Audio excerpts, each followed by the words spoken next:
అనే కోర్టులో దాదాపుగా మరి మాజీ హైకోర్టు జడ్జి ఎన్వి రమణ గారి చేతుల మీదుగా మరి వెండి అలాగే బంగారం రెండు కూడా అందుకున్నటువంటి ఘనత ఈ యాంకర్ కి దక్కింది. ఒకసారి గట్టిగా చప్పట్లు కొట్టాలి.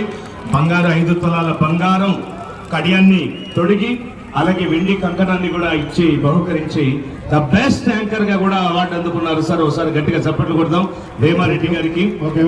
మాజీ హైకోర్టు జడ్జి ఎన్వి రమణ గారి చేతుల మీదుగా అందుకున్నారండి. ఆ జ్ఞాపకం ఎప్పటికుంది. అండంబట్ల వారి పాలెం, ఒంగోలు జిల్లా, పర్చూరు మండలం. ఇలాంటి యాంకర్లు మళ్ళీ ఇలాంటి కమిటీ పెద్దలు ఉన్నంత వరకు మరీ ముఖ్యంగా మా అందరికంటే కూడా ఈ రోజు ఇసుక వేస్తే రాలనంతగా వచ్చినటువంటి మీ చల్లని చూపు, మీ ఆశీర్వాదం ఎప్పుడు